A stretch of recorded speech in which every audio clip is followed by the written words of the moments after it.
En el nombre del Padre, y del Hijo, y del Espíritu Santo. Amén. Queridos hermanos de ambos canales, Maranata y Santa Alianza de Religiosas, en estos días tremendos en donde se está produciendo la masacre de niños, mujeres, pueblos o población civil, sobre todo de la que está en la franja de Gaza. Hoy nos hemos enterado de la masacre cometida contra el hospital de Gaza. Terrible. Pues es necesario que advirtamos el juego que está detrás de todo esto. Y me voy a tomar el tiempo, tanto en este video como en el próximo, Dios mediante, para aclarar una serie de cuestiones. Porque se trata ni más ni menos que de despertar el otro brazo de lo que se llama el nuevo orden mundial. Nada menos que la injerencia directa de Rusia y China, sobre todo lo que se busca es esto. Recordemos que el nuevo orden mundial ha dejado de ser ya unipolar con la hegemonía de Estados Unidos, es lo que se quiere terminar de destruir, digamos así, para pasar al nuevo orden mundial multipolar, que estaría representado sobre todo por China, nada menos, a la cabeza de esta gobernanza mundial, lo cual está siendo impulsado desde hace décadas ya, y sobre todo en este último tiempo, nada menos que por Klaus Schwab, en su Foro Económico Mundial, que lo viene diciendo abiertamente, proponiendo a China como el modelo a seguir por todas las naciones, y proponiendo que sea China la regente de esta gobernanza mundial que desean instaurar.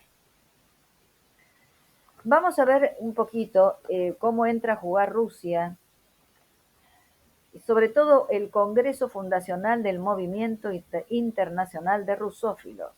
Y acá tengo que agradecer mucho a una seguidora del canal Maranata que hace unos meses que me ha mandado este material tan importante y que, bueno, vemos que es necesario darlo a conocer ahora, porque lo que se está intentando hacer con estos ataques a la Franja de Gaza es nada menos que despertar a Rusia y a China y dar comienzo a esta última fase del control mundial. En el mes de marzo de este año 2023, en Moscú, se realizó el primer Congreso Internacional de Rusófilos, al que asistieron representantes de más de 40 naciones de Hispanoamérica, atención, Hispanoamérica, Asia y África. Fue inaugurado por el ministro de Asuntos Exteriores, Sergei Lavrov, que leyó un mensaje de Vladimir Putin expresando el agradecimiento a los que están profesando este amor por Rusia. Es el amor por Rusia, su historia, su cultura y el interés por todo lo relacionado con Rusia lo que une a los participantes del Congreso. Habló también el patriarca Kirill de Moscú y de toda Rusia, haciendo hincapié sobre los graves peligros ante los que se ve la comunidad universal a causa del globalismo. Atacan ellos el globalismo de lo que son parte, de otro modo. Hablando, por supuesto, de la sociedad moderna y de Occidente, los males de Occidente, el laicismo militante, el relativismo moral. En fin, lo que se está proponiendo es el resurgimiento de una Rusia del ortodoxo, sobre todo de la parte religiosa, la Iglesia Ortodoxa Rusa, que sería la portavoz del legítimo y verdadero cristianismo.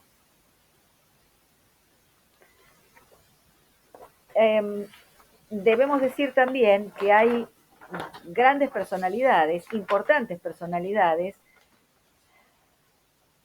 del campo, sí, aún del campo católico tradicional o pseudo tradicional, que se están aliando con esta visión. Fíjense ustedes en los conceptos que utilizan, lo que se usó en este primer congreso fundacional de rusófilos. Por ejemplo, él dice, el Congreso eligió como presidente de este movimiento al ex parlamentario búlgaro Nikolai Malinov, quien aseguró, escuchen bien, aseguró que había llegado la hora de que las fuerzas de la luz derroten a las fuerzas de la oscuridad. Interesante porque este concepto de la luz, ser luz, los oscuros y no sé qué, andan por toda la web.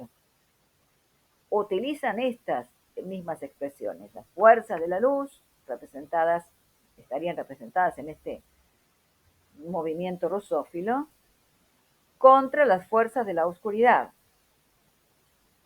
Uno de los más destacados asistentes a este congreso fue Pierre de Gaulle, nieto del general de Gaulle, que marcaba muy claramente el interés y la necesidad geográfica de que Europa y Francia se aliaran con Rusia. Y llegó a afirmar que si Rusia pierde, Occidente perderá. Es decir, ven ustedes cómo se está catapultando la figura de Rusia como salvadora incluso de Occidente.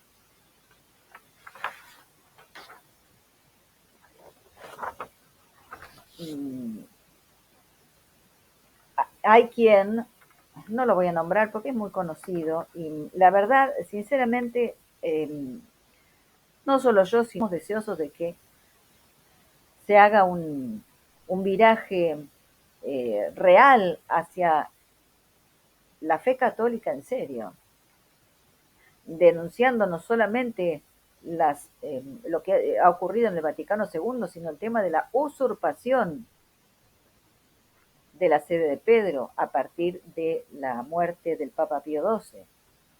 Eso es clave, porque es justamente la infiltración dentro de la estructura de lo que era la Iglesia Católica, es clave para haber logrado todo lo que se logró, la deformación doctrinal, moral y litúrgica en el Vaticano II hasta la fecha. Así que es necesario que quienes están impulsando este supuesto papel de Rusia como salvadora de la humanidad, pues hagan el viraje completo hacia la fe católica completa.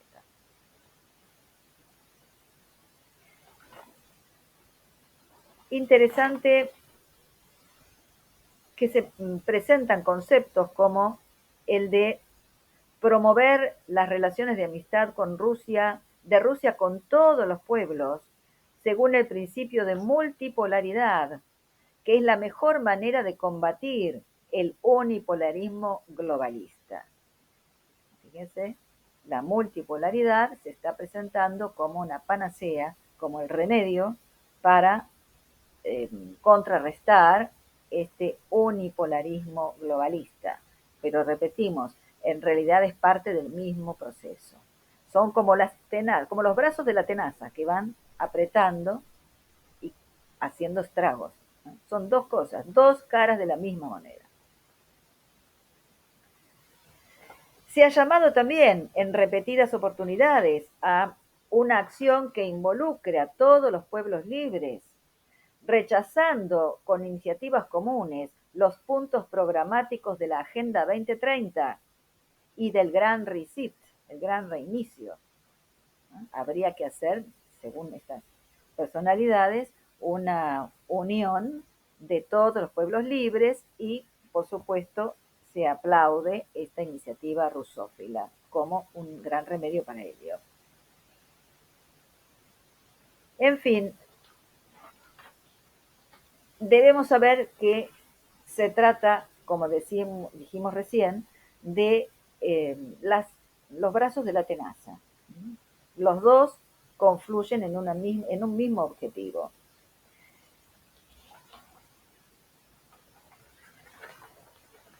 Me fijo si hay otro.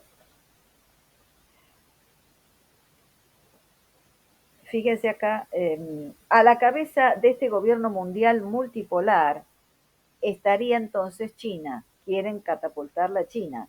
Y el mismo Klaus Schwab ha dicho públicamente que China es el modelo a seguir por todas las naciones. Es decir, la última etapa de este largo proceso de anticristo que estamos viviendo y que, como dije en el video anterior, cuando hablábamos del encuentro de formación realizado en la provincia de San Juan, el anticristo comienza a la muerte del Papa Pío XII con la instauración de la usurpación vaticana y sobre todo con ese acto sacrílego de la doble misa negra en la Capilla Paulina y en Charleston, Estados Unidos, donde se ha entronizado a Satanás nada menos. Y con Pablo VI a la cabeza, se ha dado origen a la Iglesia Universal del Hombre. Todo eso es el anticristo hasta la actualidad. Quienes han ocupado el trono de Pedro usurpado desde esa época han sido otros tantos anticristos desde el campo religioso, los falsos profetas.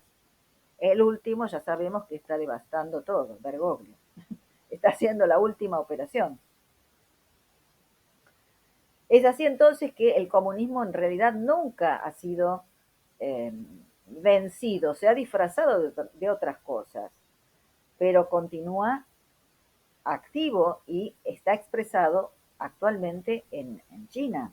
Y esto es lo que se quiere hacer. Se la quiere poner como a la cabeza de la gobernanza mundial. Y el objetivo final de esto, ustedes preguntarán por qué está Alexander Dugin, que tenemos acá el tema de Eurasia y la Rusia como el misterio de Eurasia. Justamente, queridos hermanos, porque a lo que se va aquí es nada menos que una alianza estratégica con los estados europeos, el Medio Oriente, principalmente Irán y Rusia. En este libro, El misterio de Eurasia, Alexander Dugin está propiciando a Rusia como el nudo perfecto, el centro, el que uniría exactamente Oriente y Occidente, con el cristianismo ruso como el más puro de todos los cristianismos, y cumpliendo una misión escatológica de estar a la cabeza de los pueblos, siguiendo, presten atención a esto, siguiendo los postulados de René Guénon, eso, ese alto iniciado, el esoterismo.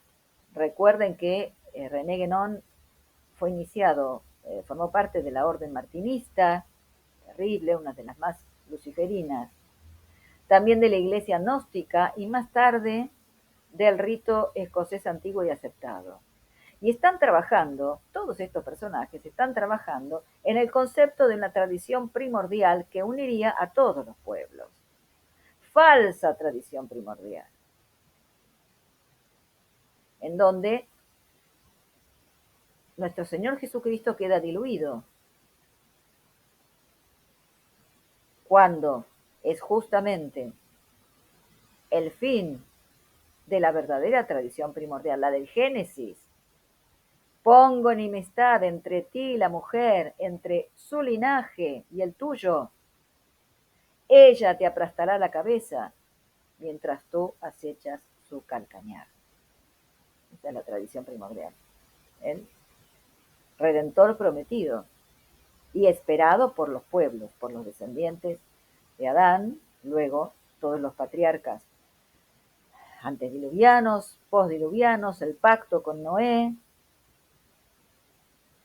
Y cuando fracasa ya toda esta etapa de las naciones, los gentiles, ahí es cuando el Señor elige a la familia de Abraham y a la descendencia de Abraham para formar el pueblo, mantenerlo incólume con la verdadera religión, mientras el resto cae en el paganismo y en la idolatría más espantosa. Pero no para que la conserve en sí mismo, sino para que lo dé a las naciones. La misión del verdadero, de los descendientes de Abraham, no solamente sino por la fe, los hijos de Abraham. Esa es la tradición primordial, que tiene su culminación en la venida del Señor y en la constitución de su cuerpo místico, que es la Iglesia católica. Pero aquí se trata de la disolución y de un renacimiento de todas las tradiciones religiosas creadas por el hombre, una unión de religiones. De eso se trata, una unión, un sincretismo religioso. Ese es el paso, ese es el ideal de la Agenda 2030 y es el ideal que está trabajando en forma aceleradísima Bergoglio. ¿O por qué piensan que está la Pachamama y toda esa historia dando vueltas? Es esto, sincretismo religioso, adoración de la tierra, es justamente, están yendo a estas tradiciones desviadas que han permanecido en los pueblos. Hacia ahí entonces se camina. Esta Agenda 2030 multipolar tiene como objetivo final la instauración del sincretismo religioso. Pero recuerden, con China a la cabeza como encabezando el último gobierno, la última etapa del gobierno mundial. Así que cuidado, cuidado con los engaños, cuidado. Tenemos que, en estos momentos en que se está acelerando todo este proceso, por eso el ataque, los ataques y la pobre gente inocente como rehén, tanto dentro de la franja de Gaza como fuera. Roguemos por la venida del Señor. Están queriendo producir Gog y Magog. Vayamos al Apocalipsis y veamos cómo terminan Gog y Magog. Tienen los días contados y no se dan cuenta. No nos dejemos engañar. Roguemos por la pronta venida del Señor y que en su misericordia infinita acoja a todos aquellos que están siendo masacrados en estos momentos desde hace tanto tiempo, ¿no? Pero sobre todo en estos últimos días, hoy mismo, estas pobres criaturas que habían buscado con sus madres y sus padres, que habían buscado refugio en el hospital árabe en Gaza, destruido. Terrible, terrible las imágenes que se están mostrando. Que el Señor tenga misericordia de todos ellos y que venga pronto su reino. Ven, Señor Jesús. Maránata, ven, Señor Jesús. En el nombre del Padre, y del Hijo, y del Espíritu Santo. Amén.